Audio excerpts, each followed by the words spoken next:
We have cut 175 basis points since September. Gasoline prices are down over $1, almost 30%. Yet the 10-year yield is 50 basis points higher. The bond market vigilantes are telling you that we are still in a sticky inflation world, and that is the dominant story. It's not the labor story right now. The crypto market, I've been arguing, made a strategic mistake. All the boomers are going to buy crypto. The ones that did feel like schmucks because it's down 6% and silver's up 120 and gold's up 70%. Jim Bianco is back. He is the president of Bianco Research. He's made a number of important calls regarding the stock market and precious metals market. So we're going to get his outlook for 2026 for bonds, stocks, precious metals, and Bitcoin. As we're speaking today on the 17th of December, stocks are down and the unemployment rate that came out earlier this week is up to a multi-year high. So what's going on with the labor market? What is going on with stock markets overall? Jim is going to give us a breakdown. This video is sponsored by Kalshi. It is a fully regulated platform that lets you trade on real-world events, from economic data to political outcomes. Traders can put money down on their favorite teams, events, elections, and more in all 50 states, including California and Texas, and over 140 countries. Go to Kalshi.com and use my code LIN, L-I-N. Click on the link in the description down below or scan the QR code here and use a promo code LIN, and new users will get $10 when they deposit $100. More in the information down below. Jim, welcome back to the show. Thank you, David. Looking forward to a conversation. Yeah, 2026 outlook is what we'll be giving today to the audience. We'll start with stocks and then move on to the labor market and bonds and other things. So right now we have here a down day for the S&P and NASDAQ. NASDAQ's down 1.5%. The S&P 500 is down about 1% today intraday. It's led by a sell-off in tech companies. Oracle right now, let me just show my screen right now. Big news coming out of the tech sector. Oracle stock dips 5%. On the report that Blue Owl Capital is not going to finance or back their $10 billion data center in Michigan. So that deal has stalled. Blue Owl have been in talks with Oracle about funding a 1 gigawatt factory for OpenAI in Saline Township, Michigan, according to the FT. However, plans fell through due to concerns about Oracle's rising debt levels and extensive AI spending. Well, that sounds like it could be applicable to a lot of different companies. Are we seeing the end of AI funding, which is going to be the downfall of AI stocks? I mean, people knew that they were mounting on debt to finance AI companies, but I don't think you and I have talked about the possibility that their backers are pulling out of deals, which is going to stall some development and bring down the markets. We might be, and I think what we're seeing is the end, or maybe the questioning of debt-financed AI funding. The problem that all these AI deals have is, if you look at an individual deal, you could argue this deal makes sense. But what you're not factoring into it is there's 1,000 other deals like this, and not all of these deals can all survive at the same time.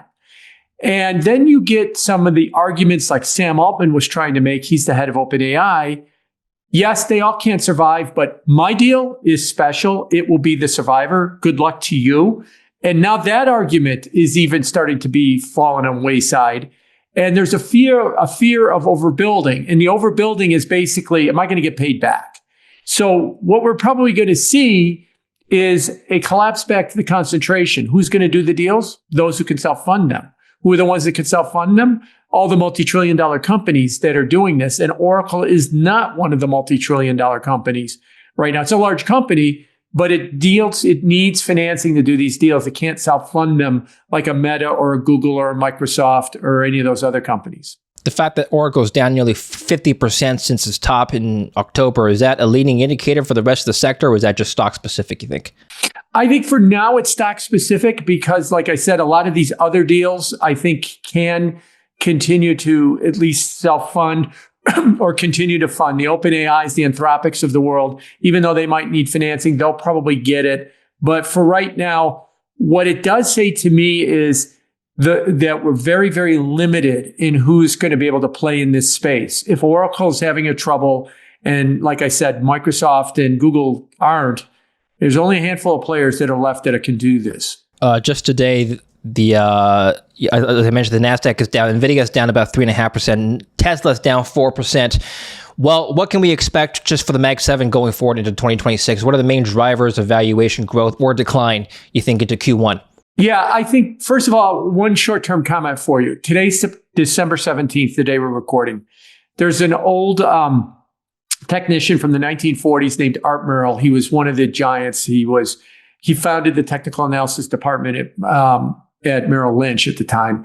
And he had a famous line that he called December 15th, the first Friday of January, the indicator blackout period.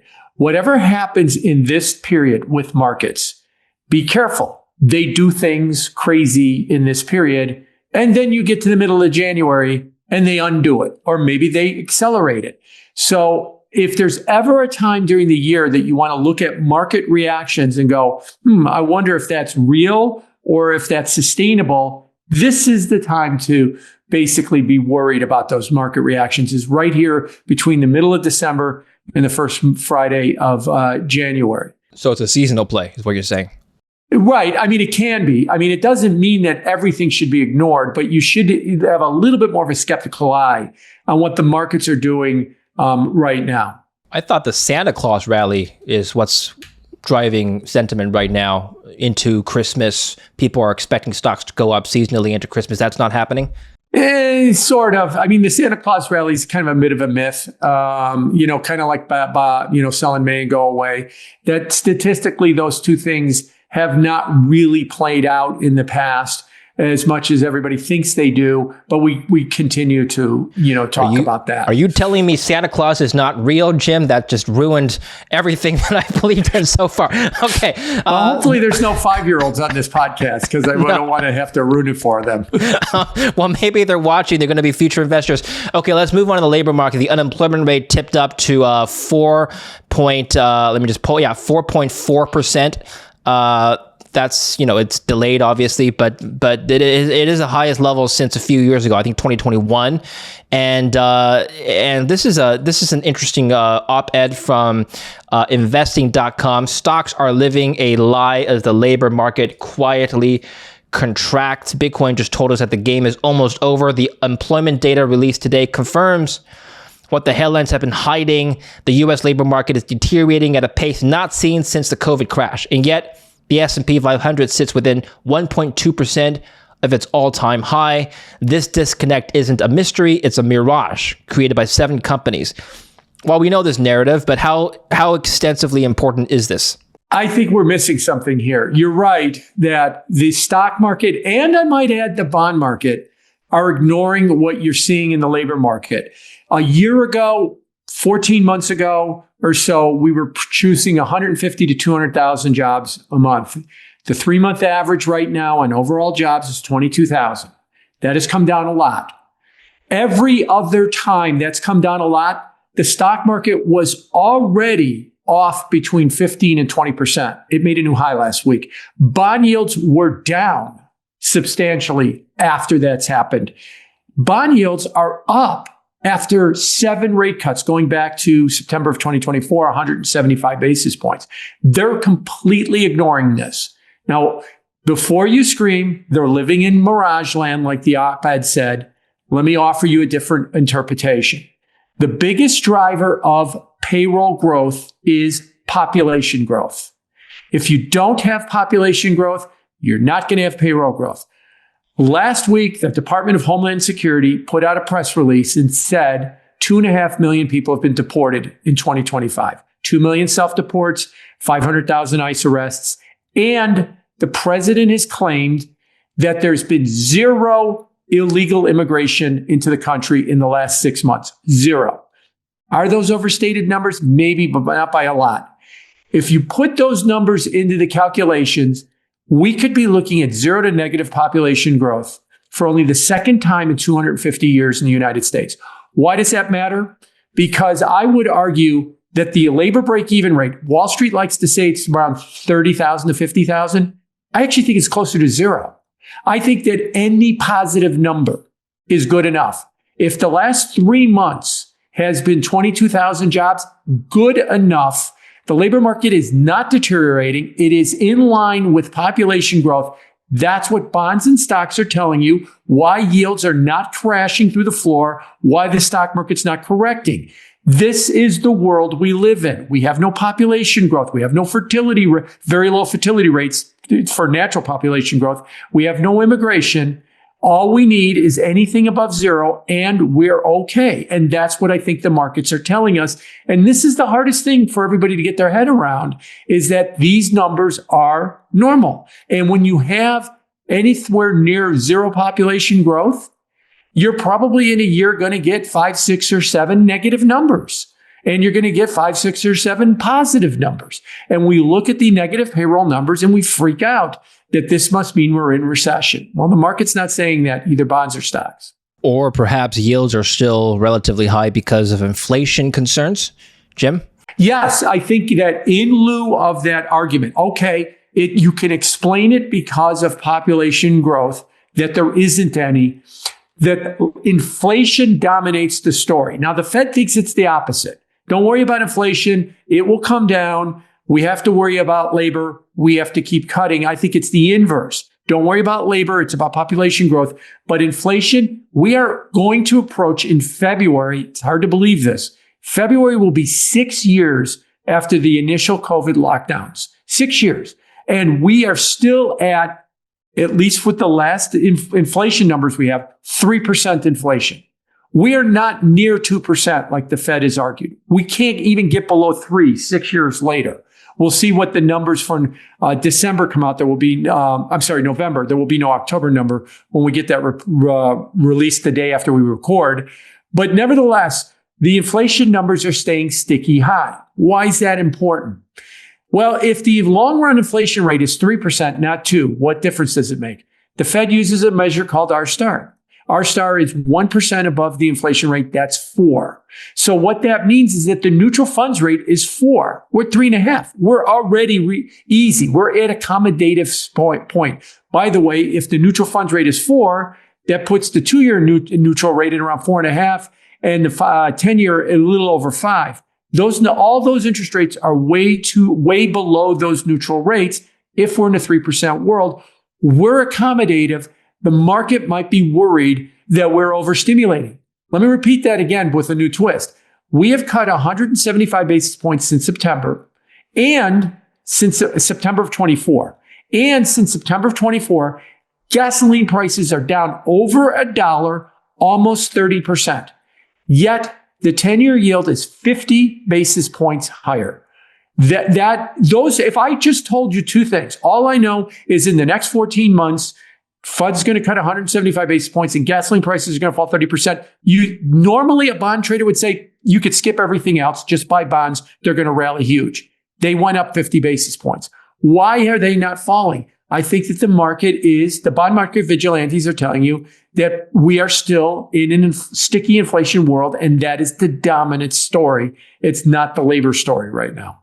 Okay, so your argument is, let me just make sure I get this correctly. Your argument is that because there's population growth, it doesn't really matter lack of population growth. The labor market is going to remain tight, regardless of whether or not the unemployment rate goes up. Is that what you're trying to say here? I'm just make sure I understand. Well, yeah. I mean, basically, what I'm trying to say is we produced 22,000 jobs on average over the last 3 months. Yes. How many jobs does the U.S. economy need to produce? Now, a year ago or 18 months ago, everybody said about 100 to 150,000, and 22 is too low. That shows labor slack. I'm saying that the number that the economy needs to produce to meet population growth is a little above zero. And 22,000 is a little above zero. And so therefore the market's imbalanced. Now, the unemployment rate has been creeping higher. There's no doubt about that. But I'll point out that in September of 24, and I use that as my benchmark because that's when the Fed started cutting rates, the unemployment rate is 4.3%. The unemployment rate right now is 4.6. It's gone up 0.3 during the whole Fed rate cut. By the way, for the last 50 years, the unemployment rate has averaged 5.8. It is still a very low number. So when you look at the labor market, I don't see this weakness that Fed tightening or Fed accommodation will fix. Now, there is an argument that there's structural problems in the labor market, maybe because of AI and other things. You could cut rates to zero tomorrow, and that's not going to do anything to address those issues. All rate cutting will do is stimulate inflation. That's my concern, is that they're trying to fix something with lower, cheaper money in the labor market. They can't fix. The problem isn't businesses are sitting around going, man, I'd love to hire more people, but my cost of financing is too high. If you just lowered it, I would hire more people. No, they're not hiring because either they're worried about AI or AI is replacing it, or in fact, they are hiring. But also the other thing that they might be finding is there's just not many workers left out there because the pool of people between 16 and 64, that's the working age population, 16 to 64, is not increasing because the biggest thing that caused it to increase was immigration, and we don't have any immigration right now. Just on a quick note on immigration, so I just point this out to you. So a lot of the population growth, if any, like lack of population growth, but a lot of it was driven by immigration, and like you mentioned, immigration may be declining in this administration. So this is from the U.S. Office of Policy Development and Research. Renter households with worst case housing needs are defined as those with very low incomes who do not receive government housing assistance and pay more than 1/2 of their incomes toward rent. Currently, that sits at 8.46 million households. Between 2021 and 2023. One key cause of elevated worst case needs is immigration. Between 2021 and 2024, the foreign-born population of the U.S. increased by more than 6 million, the largest such increase over such a short period in American history. Again, that may be declining now, but that was one of the causes of a rise in worst case needs for households in the United States, according to this report by the Department of Housing. Does this require more intervention than simply cutting rates, do you think, Jim? Yeah, I think so. By the way, you're right. 6 million net in, and that number might be negative now, on that there's a net outflow. Yeah. And you're right that one of the other issues with housing is, I'll go back to 2009. Since 2009, we have had 18 million new housing units started. So for the last 16 years. Since 2009, I went there, that's the end of the financial crisis. During that same period, Bloomberg has estimated new household formation has been about 21 million. So we're about 3 million homes short for household formation. We're not building enough homes. That's why we're screaming about affordability with homes and an all-time record of about $420,000 for the average home in the United States. If we're going to have net outflow of immigration, that will alleviate that problem with household. But we have a net deficit of 3 million. It's going to take 2 to 5 years of similar types of immigration numbers in order to alleviate that problem. So households are not going to see, or renters that want to buy are not going to see relief in affordability for a while, but they might. And by the way, if we do, affordability is a nice way to say, you that own a home, your home's going to fall in price and you're not going to like it, but renters are going to like it. But you that own a home, when your home goes up in price and you say, oh, this is going to allow me to retire, renters aren't going to like it. So no matter what happens in the housing market, half the country is always unhappy. If the prices go up, the renters are unhappy. If the prices go down, the homeowners are unhappy. Right now, the prices have been going up because we've had a deficit of homes. And if that's going to be reversed because population growth is going to slow and the homes don't go away, then eventually prices will level off and maybe go down, and then homeowners won't like it either. Okay, let's move on to talk about the Fed now. You tweeted this, or you made this post on X. This is an important adjustment in markets right now. Apparently, the prediction markets are pricing in that Kevin Warsh, not Kevin Hassett, will be the top nominee for the next Fed chair. We'll talk about this in just a second, but this is what Christopher Waller, Fed Governor Waller, had to say just today. Apparently, he said that we're close to zero job growth. Now, that's not a healthy labor market. I still think we're probably 50 to 100 basis points off of neutral. We're still got some room. We could bring things down. Prediction markets, going back to Kaushi, are pricing in a overwhelming majority of traders here are pricing in a no cut by January. Fed maintains rate, which might surprise some people, but maybe not yourself. What do you think? What's your view? Well, a couple of things. That chart that I showed about the prediction markets was, as you point out, was 2 days old. That's changed a lot in the last 2 days. Yes. But yeah, because Kevin Warsh is the orange line. He's gone from 52% down to 20. Christopher Waller, who wasn't even on the chart at the time, is now up to about 25% chance. And Hassett is trading around 50% or so. And the point I'm trying to bring up is this is a wide open race for Fed chairman. There is no real leader in the race right now. Christopher Waller is being interviewed the day we're recording by President Trump to be the Fed chairman. Now, keep in mind, a lot of Wall Street does these hawk-dove meters where they put the most hawkish member to the most dovish member, all 19 existing members. The most dovish member is Christopher Waller. Christopher Waller is an outlier. He is not near the center. He's not near, if there is a consensus on the Fed. He is an extreme case. He is uber dovish on the market. To his point about that we might have zero job growth and that's not a healthy market, I just got done saying it was.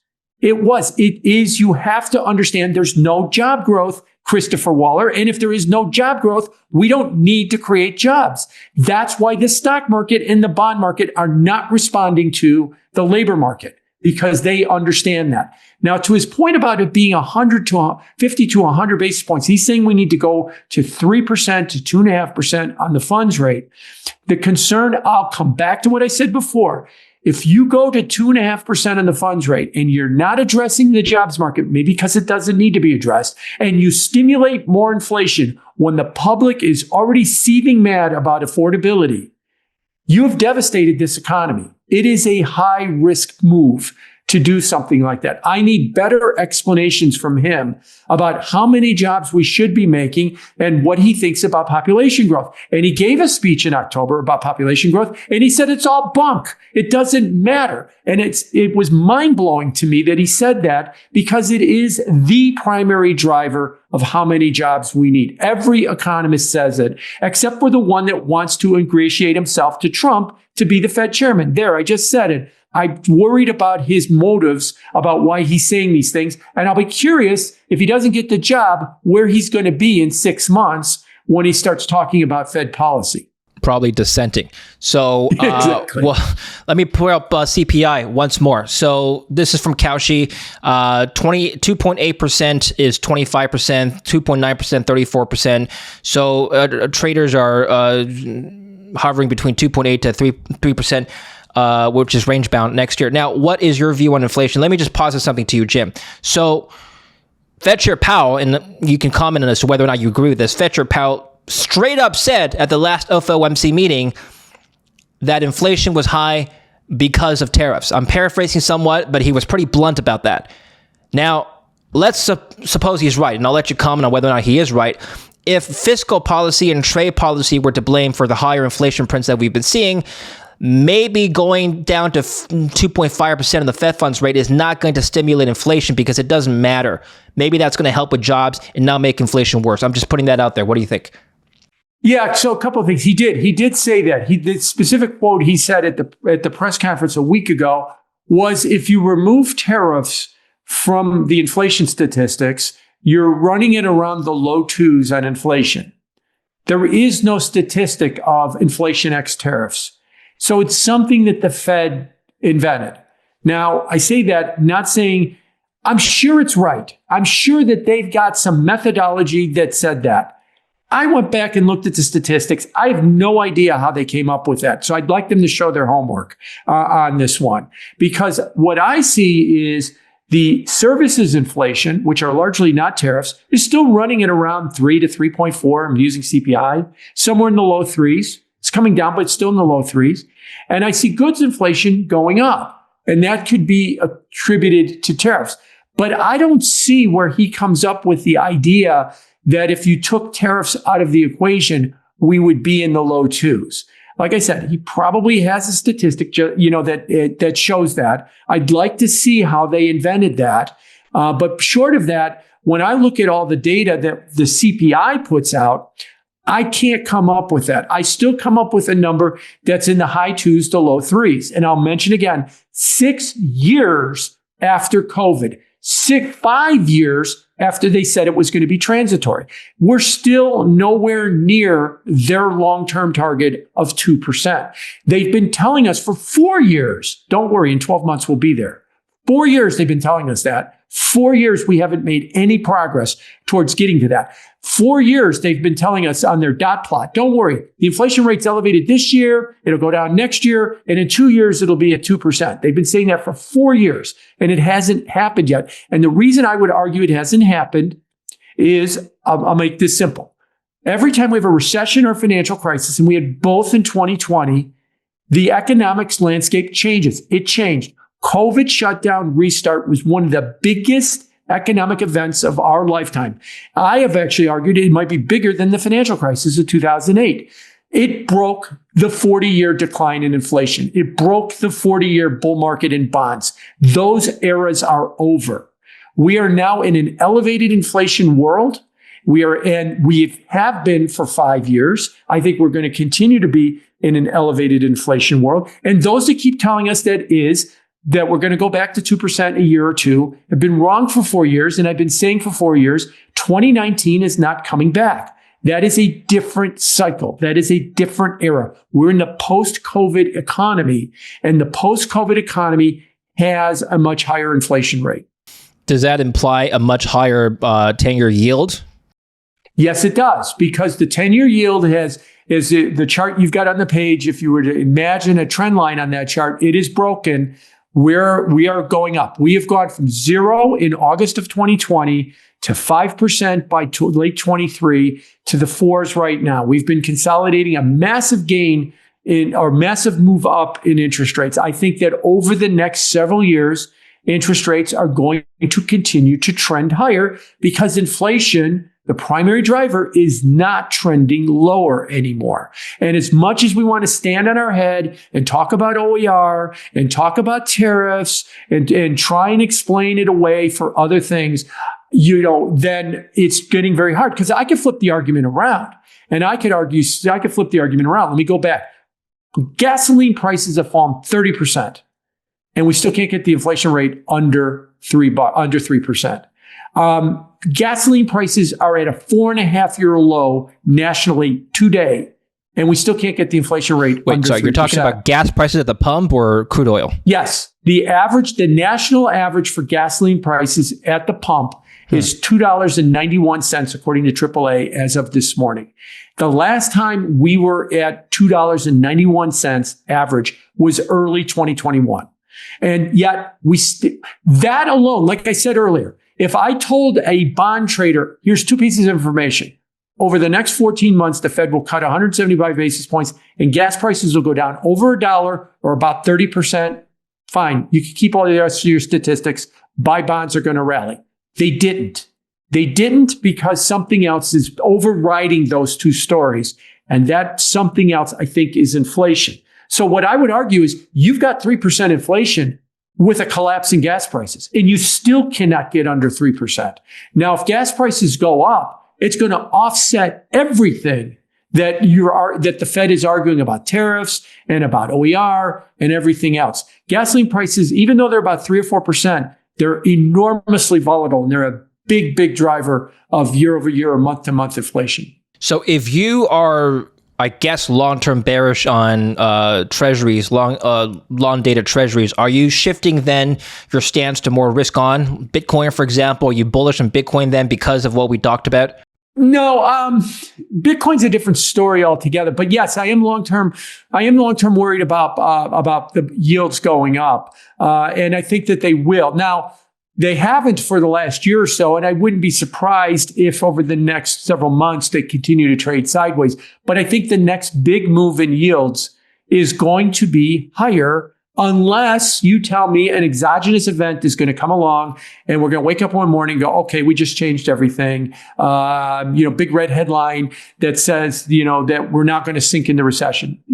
You got to bet on something that hasn't happened, that in order to, I think, to get a big rally in bonds. Otherwise, I think the trend is going to get up. As far as Bitcoin goes, Bitcoin, On a positive note, one of the things I've been very, very concerned about with crypto is that it's been highly correlated to risk-on stocks like the Mag 7 or the QQQs, or even the S&P 500. Well, we broke that.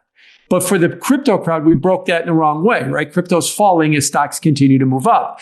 I would like to see crypto act as an independent asset. It is, but it's acting as an independent asset by falling. What do I think is going on is idiosyncratic to the crypto market. That's a fancy word for, let me tell you what I think is happening. The crypto market, I've been arguing, made a strategic mistake.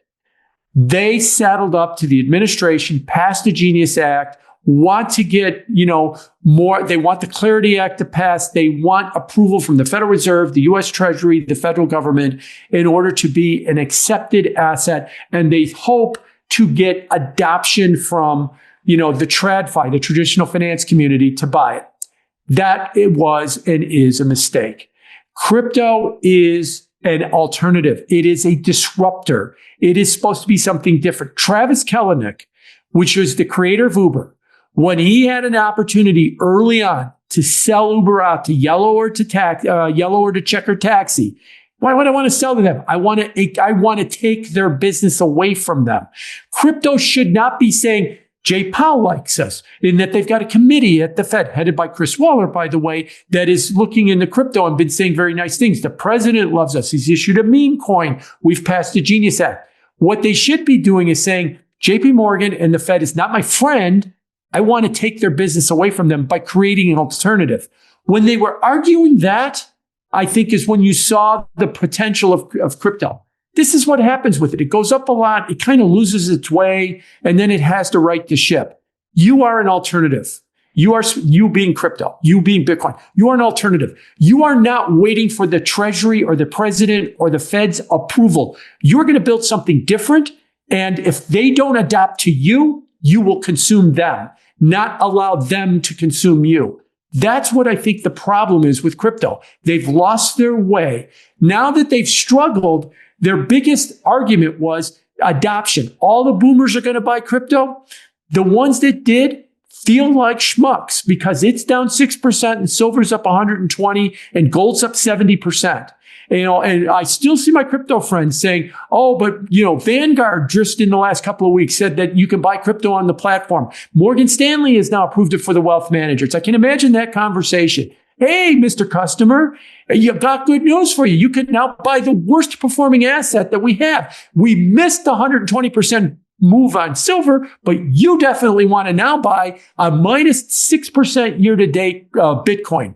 That's not an argument that's going to work. I mean, I understand that there's contrarians that say, no, that's not the time to buy it. Well, were you selling it at 125 if you were a true contrarian? No, you weren't. So I think that they've lost their way. They want the adoption from the boomers, and the boomers are now looking at crypto as just another speculative asset, like gold, like silver, like Mag 7 stocks, like AI stocks. And they're saying, this one's the worst of the lot. Call me when it starts to right the ship.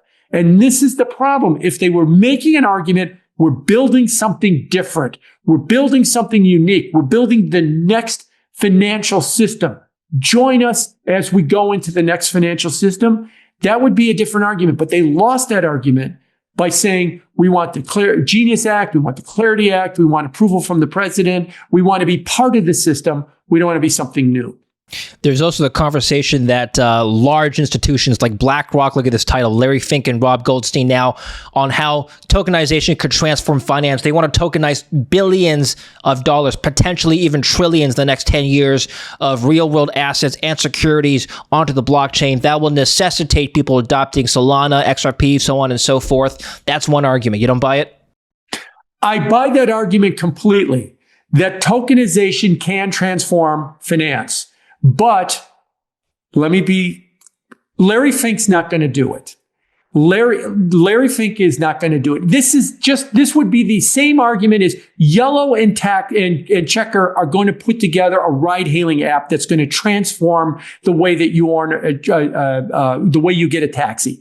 They are incapable of doing it. It has to come from the outside. If you're going to allow Larry Fink to do this, it's not going to happen. because they're going to control it to make sure that BlackRock is a $12 trillion money manager on its way to $20 trillion money manager. They will control it. What he's arguing is crypto is going to destroy BlackRock's business, and I'm going to be there to do it. No, he's not. It's going to come from the outside. It cannot come from the inside. It will never come from the inside. All disruption comes from outside, and that's the mistake. So it's right. Tokenization can transform finance.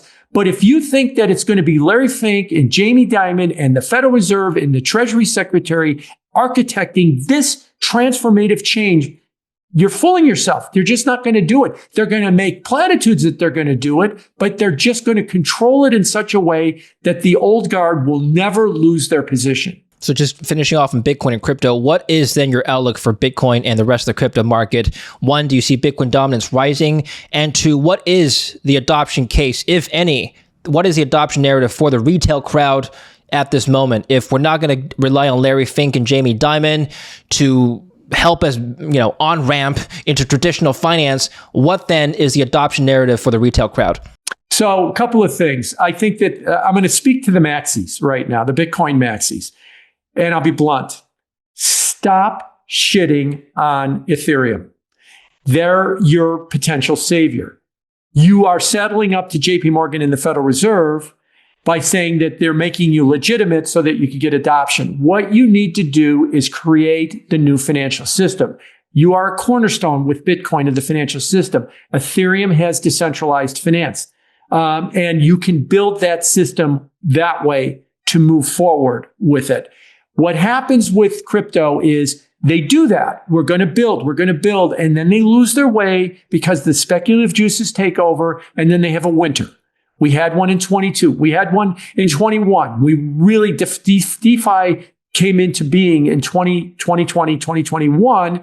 And then everybody got all so excited about DeFi that they were building before they even finished writing the code, and everything was getting hacked and things were getting stolen and things were getting a little bit out of hand. And then we had Terra Luna collapse. Then we had FTX collapse because we got too far ahead of ourselves. We went through a winter, and then we had another summer. So we're in a crypto winter right now. What's going to get us out of this winter is when the crypto crowd says, we have to start building again. We have to start building the new financial system, not waiting on bended knee for the Federal Reserve or the Treasury to bless us.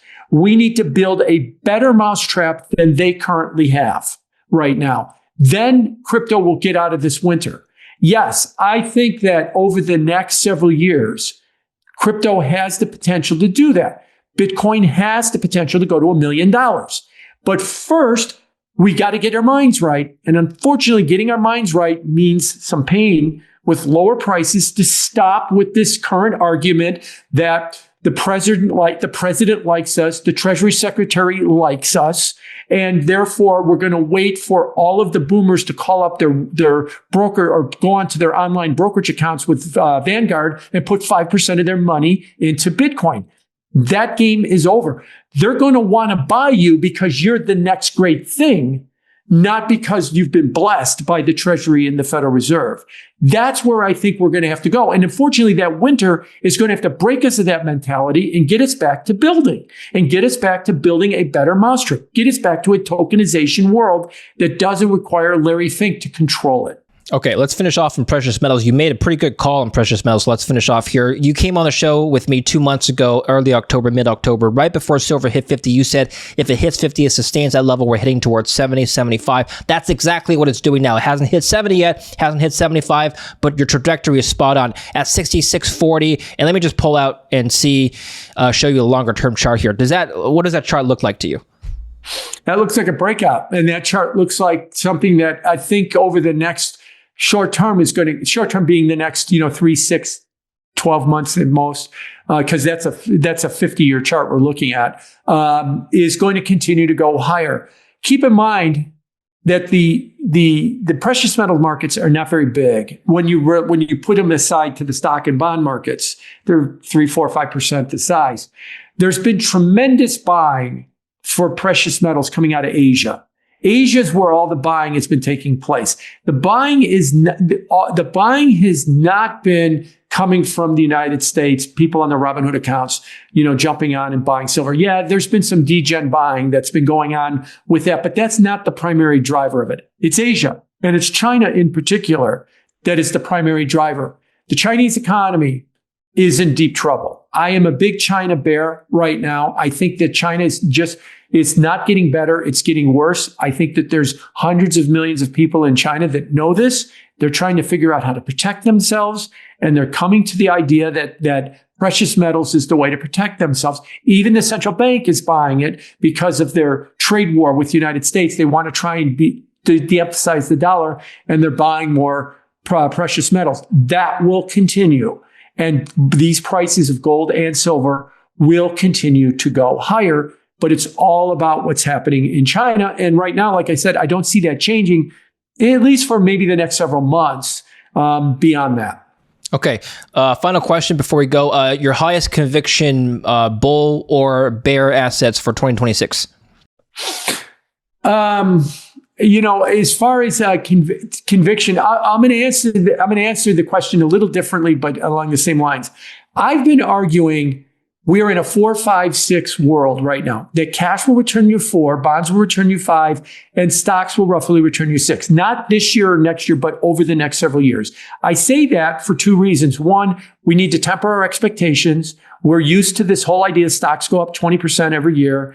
They've done it for 3 years, well, almost 20% this year, but they've done it for nearly 3 years in a row right now. But also, 6% is not a bad return, especially if we're in a 3% inflation world. You're getting a real return on that. It's just, it sounds lousy because we're so used to this. Within the stock market, if you actually broke it out to AI stocks and non-AI stocks, the AI stocks are up about 27, 28% this year. And the non-AI stocks in the stock market are up about 8% this year, not far from my 6 as well. So my highest conviction is that get used to a 5% bond world, a 6% stock world. Maybe if you want to call AI stocks a different asset class, but the rest of the stock market around 6, that's not bad. It sounds bearish because everybody thinks that the stock market's supposed to double your money every 3 years because it's effectively what it's done over the last 3 years. That's an unrealistic expectation. So as far as my highest conviction, I would argue it's that you're going to continue to get those kind of returns. Also, keep in mind with the valuations in the stock market, if you're going to buy stocks and you think that stocks are going to continue to go up, you are going to need blowout massive earnings because you're paying so much for these stocks on a valuation level. And usually that's unrealistic right now. Other than that, if you were asking me my highest conviction call right now, it's probably what we were just talking about, is that the momentum trade in precious metals is going to stay so strong that they're going to continue to go higher. Excellent. Thank you very much, Jim. Where can we find you? Bianco Research is my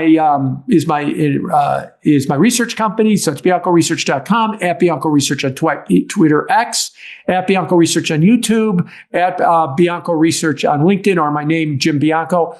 Also, we do manage a fixed income mutual fund, a fixed income index, not a mutual fund.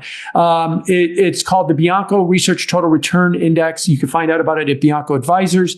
And there's an ETF that tracks our index, WTBN, with our partners at WisdomTree, Bianco, Nancy. WTBN is its ticker. All right, put the links down below. So check out Jim's work there and his ETF. We'll speak again soon.